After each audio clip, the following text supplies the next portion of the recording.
the parade, and the gala and the support for the scholarships. I mean, all of this is so integral to the important mission and work of the Columbus Citizens Foundation. And I've so admired, the leadership and the members for carrying on. Very important appreciation for Italian American culture and history and contributions to New York and the United States. So to be a part of it in this way as an honoree this year, really means a lot to me. I wish my grandparents were around to see it, my immigrant grandparents and my parents for that matter. Unfortunately, those generations have passed on.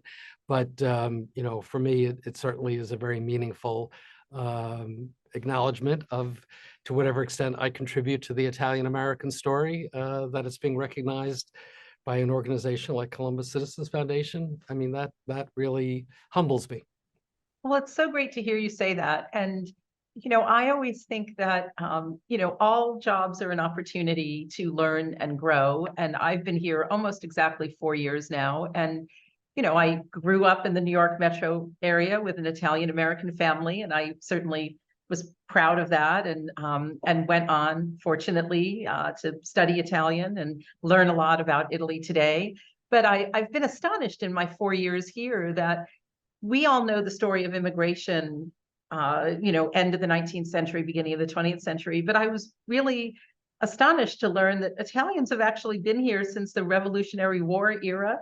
And obviously Italian immigration continues today. And so there's a rich tapestry and a lot of stories to be told. And I hope that what we do with the parade is give people a little chance to understand that Italians have been, as many immigrant groups, have been a huge part of what we've become as a nation. And it is, I will admit that, for me, a lot of the times parades are like, oh gosh, it's going to snarl traffic. I'm not going to be able to get where I'm going. And now that I sit here in this job, I think the parade is fantastic. Not that I really get to enjoy it because I'm dealing with things all day long, but you've got to work it. it is exciting. And I have the photo behind me of the Wreath Laying Ceremony at Columbus Circle, which I never knew existed. And I have to say, I find that one of the most moving parts of the celebration weekend, celebrating our uniformed service workers. And so it's really a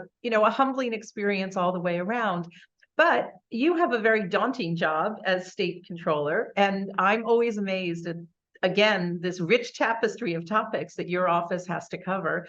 And I wonder if there's anything special that we should know about the state controller's office.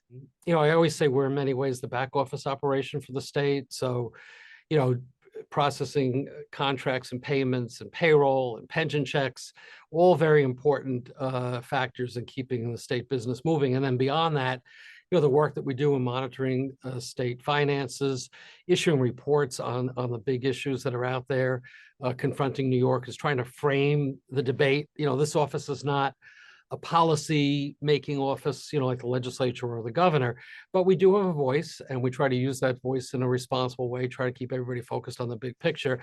And many folks know us if they're in government service, because I serve as trustee for the New York State pension system. So securing the retirement benefits for our 1.1 million New Yorkers who are part of our pension system is obviously a very important responsibility. So, and returning people's lost money. Remember, we returned some money in unclaimed funds to the foundation. So, it's a great job. And by the way, I'm very proud to be the first Italian-American to serve in this position. So that's my little footnote of Italian-American history there. Well, I'm going to make a shameless plug that anybody watching this video should sign up for your newsletter, because I am a crazed groupie. I love reading your newsletter, and I have thought about myriad topics that I would have never known about except for that newsletter. And it astonishes me the kind of research your staff must do to produce these fascinating reports. And they run the gamut on everything from food insecurity to public housing to senior housing. And during the pandemic, you provided a lot of useful links to other agencies and how to get assistance. And whoever writes that, or probably many people write it, but they really deserve a lot of credit for succinctly putting ideas out there for us as responsible citizens of New York State to understand. I want to end just on one note, which is you mentioned your immigrant grandparents. What part of Italy did they come from? So both of my mother's parents were born in a little town called Sterno in Avellino province.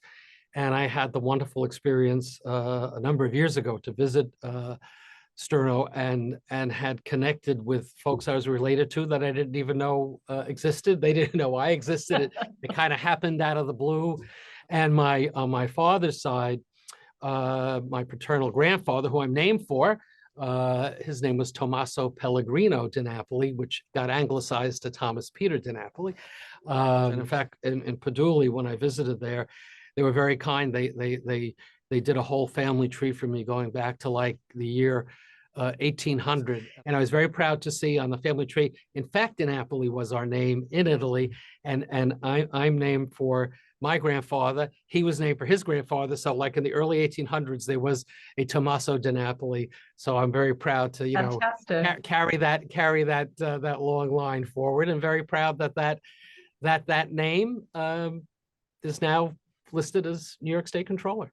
That's fantastic. Well, we're glad they made their way to New York City, or New York State at least, eventually. And we're very happy to have this Thomas DiNapoli as our honoree this year.